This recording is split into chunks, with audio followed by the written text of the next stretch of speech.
Tahukah kamu tentang hukum kekekalan energi? Sebenarnya energi itu tidak dapat diciptakan dan tidak dapat dimusnahkan.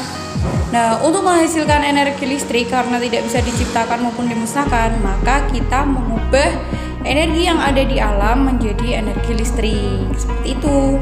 Nah, untuk lebih jelasnya, kamu simak video berikut ini ya. Oke?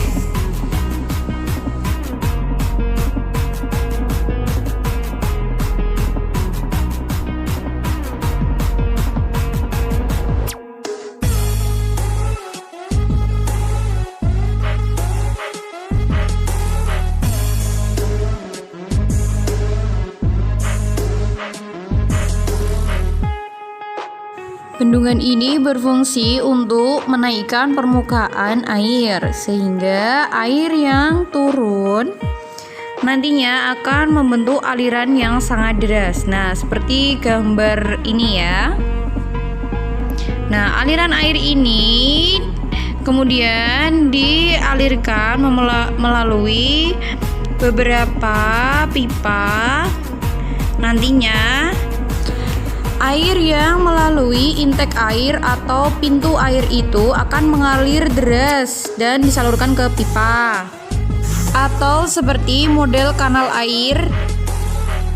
Nah, itu adalah alirannya. Kemudian model kanal air seperti itu ya. Kemudian air-air ini nantinya akan menggerakkan turbin yang ada di bawah. Nah, kanal-kanal air ini terus dihubungkan ke bagian ini, generatornya. Nah, sebelum tiba di generator, air ini akan disalurkan oleh dua pipa besar yang bertujuan untuk memperbesar tekanan atau arus pada saat memutar turbin seperti itu. Nah, itu terlihat ya pipanya ya.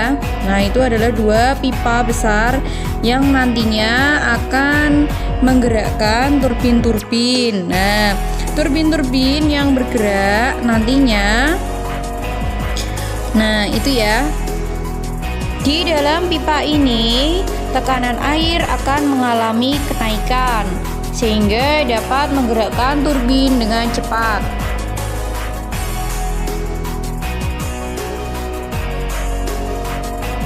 Nah, ini adalah rumah pembangkitnya. Di dalamnya terdapat beberapa komponen. Nah, bisa kita lihat bersama apa aja ya yang ada di dalamnya. Nah, ternyata di dalamnya ada turbin berfungsi untuk mengubah energi potensial menjadi energi mekanik. Air akan memutar sudut-sudut dari turbin dan putaran tersebut akan hubungkan ke generator. Generator yang terhubung pada turbin dengan bantuan gearbox memanfaatkan perputaran turbin untuk memutar kumparan magnet dalam generator. Nah, sehingga terjadi pergerakan elektron yang menghasilkan arus AC atau bolak-balik. Nah, trafo digunakan untuk menaikkan tegangan bolak-balik. Kenapa demikian? Agar tidak banyak energi terbuang saat transmisi atau disalurkan. Nah, transmisi ini berguna untuk menyalurkan listrik ke rumah-rumah. Ternyata tidak hanya sampai di situ loh teman-teman. Nah, sebelum sampai ke rumah, listrik itu harus diturunkan dulu. Pada transformator terdapat transformator penaik tegangan dan penurun tegangan. Nah, setelah dari transformator step up, kemudian disalurkan melalui sutet atau kabel bertegangan tinggi, kemudian disalurkan melalui jaringan transmisi, dan listrik tersebut diturunkan melalui transformator penurun tegangan. Nah, setelah dari transformator penurun tegangan, kemudian disalurkan lagi melalui jaringan-jaringan transmisi yang menghubungkan listrik ke rumah-rumah. Nah, cukup rumit kan? sehingga kamu hari ini dapat menikmati listrik. Nah, itu ya, ternyata listrik bisa berasal dari energi air atau energi gerak air yang diubah melalui turbin dan generator, seperti itu.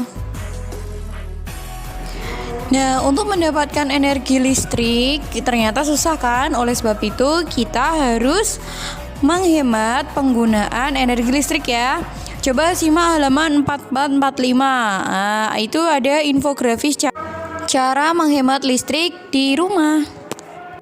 Selain memanfaatkan air untuk menggerakkan turbin, ternyata kita juga bisa memanfaatkan energi angin seperti gambar ini ya. Nah, untuk menghasilkan listrik. Kita juga dapat menggunakan pembangkit listrik melalui batu bara atau uap panas ya, atau tenaga uap panas bumi. Nah, selain itu, sumber daya alam kita juga bisa memanfaatkan energi biomasa. Untuk proses pembuatan pembangkit listrik energi biomasa, di bukumu sudah dicontohkan melalui kotoran ternak atau limbah kayu. Nah, coba simak video ini ya.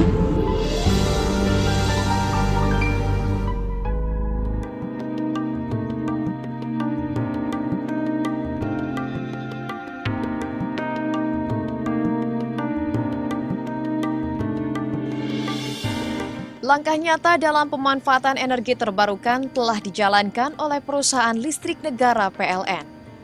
Perusahaan penyedia listrik bagi masyarakat ini telah turut serta dalam mengembangkan energi baru dan terbarukan melalui pemanfaatan energi biomasa. Biomasa merupakan sumber energi terbarukan yang mengacu pada bahan biologis yang berasal dari organisme yang belum lama mati. Energi biomasa berasal dari tumbuhan seperti tanaman sisa pengolahan ataupun hasil panen secara langsung. Melihat hal tersebut, PT PLN terutama di Gorontalo, Sulawesi Utara mengembangkan energi biomasa dari sisa pertanian jagung atau tongkol jagung. Pemilihan ini mengacu pada potensi pertanian jagung di Gorontalo yang cukup besar dan tentunya menyisakan limbah jagung yang cukup besar pula. Nah, khusus Gorontalo itu memang Gorontalo itu identik dengan produksi jagung yang cukup besar ya di Gorontalo, di mana akibat produksi yang besar ini, jagung ini, sehingga ada tongkol jagungnya itu yang tidak termanfaatkan. Nah, inilah yang kita lihat kearifan lokalnya, bagaimana kita bisa memanfaatkan limbah dari jagung itu, dalam hal ini tongkol jagungnya, untuk kita jadikan bahan bakar dari biomas itu sendiri. PLN area Gorontalo secara resmi mengoperasikan pembangkit listrik tenaga biomasa di Pulubala, Gorontalo pada tahun 2014 lalu. PLT Biomasa ini merupakan pembangkit pertama di Indonesia yang memanfaatkan tongkol jagung sebagai sumber energi utama untuk menggerakkan generator dan menghasilkan listrik.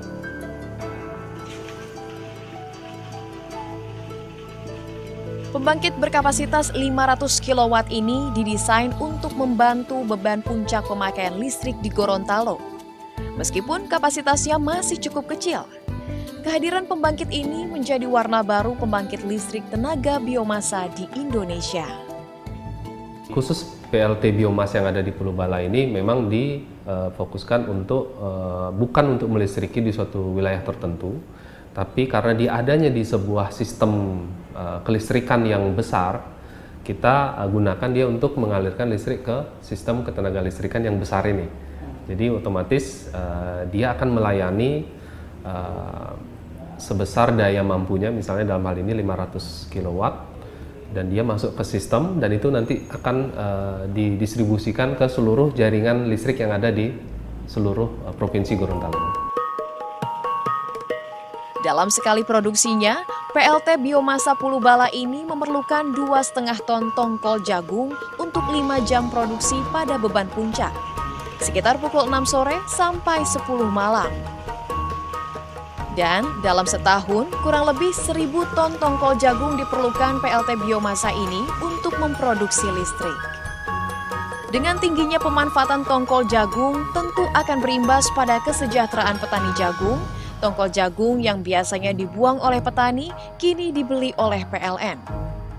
Pemanfaatan kearifan lokal ini menjadi prospek yang menguntungkan bagi kedua belah pihak, PLN dan petani jagung. Dengan adanya pembangkit biomas ini, masyarakat di sini sangat bersyukur karena sangat membantu untuk ya satunya penerangan di desa inilah begitu.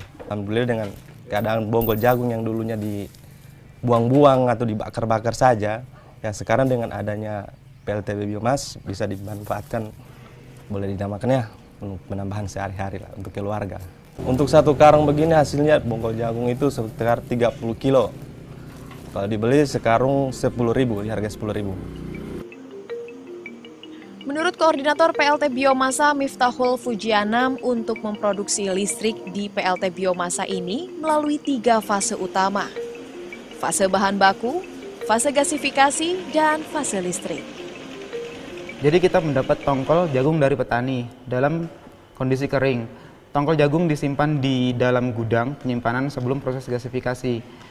Tongkol jagung dicacah terlebih dahulu untuk mendapatkan ukuran yang sesuai. Setelah itu, cacahan tongkol jagung diangkut oleh conveyor menuju silo atau tempat penampung cacahan tongkol sebelum ke reaktor. Dari silo, tongkol jagung dibawa oleh screw feeder menuju reaktor secara kontinu. Disinilah terjadinya proses gasifikasi untuk menghasilkan syngas atau synthetic gas. Gas yang keluar dari water scrubber menuju ke dry filter. Disinilah terjadi proses pemurnian. Terakhir, dry filter berfungsi untuk menangkap partikel-partikel air yang terkandung dalam gas, sehingga syngas menjadi kering. Baru setelah syngas bersih, gas ditampung sementara oleh gas tank. Kemudian syngas siap untuk dijadikan bahan bakar oleh engine gas yang ada di Pulau Bala ini. Engine gas akan menggerakkan generator, sehingga dihasilkan listrik yang terkoneksi dengan sistem Slutgo, Sulawesi Utara dan Gorontalo. Listrik ini nantinya digunakan warga untuk keperluan sehari-hari. Pembangkit listrik tenaga biomas ini digunakan untuk memikul beban puncak dari jam 5 sore hingga jam 10 malam dengan kapasitas 200-400 kW. Selain dari sisi pemanfaatan kearifan lokal, secara umum jika dilihat dari nilai ekonomis, biaya pokok produksi BPP listrik di Gorontalo yang menggunakan BBM sekitar Rp2.500 per kWh. Sedangkan menggunakan PLT biomasa tongkol jagung ini, BPP dapat ditekan menjadi Rp600 per kWh. Tentunya jika dimanfaatkan secara optimal, tongkol jagung ini dapat mengurangi pemakaian BBM untuk listrik ke depannya. Upaya pengembangan PLT biomasa ini pun terus dilakukan oleh PLN Gorontalo, yakni dengan cara merescaling pembangkit menjadi ukuran yang lebih kecil. Tujuannya agar pembangkit ini mudah dipindahkan atau diterapkan ke daerah terpencil atau pulau-pulau di sekitar Sulawesi Utara, Gorontalo. Sesuai desain yang kita gunakan, daya yang keluar adalah sebesar 12 kW. Untuk daya sekitar 900 kV, seperti biasa kita gunakan di satu kepala keluarga, itu bisa mencakup 15-20 kepala keluarga. Dengan adanya inovasi dalam bidang energi terbarukan ini, semakin banyak daerah yang dapat menerima manfaat dari penggunaan energi baru dan terbarukan, utamanya untuk listrik. Pemanfaatan energi baru dan terbarukan pun dapat dikombinasikan satu sama lainnya, sehingga energi yang ada dapat saling mengisi. Hal itulah yang diterapkan dalam pembangkit listrik dengan sistem hibrid.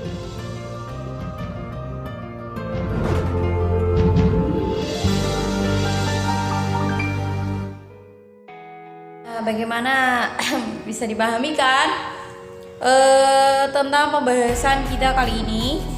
Nah, untuk aktivitas di rumah silakan kalian kerjakan halaman 20. Kegiatan praktik supaya kamu juga nggak boring kegiatan daring terus ini ya, biar kamu juga ada hiburannya. Coba kamu praktikin halaman 94 ya. prakteknya sudah aja, Biga kasih waktu 1 minggu ke depan, oke? Nah, selamat berkarya.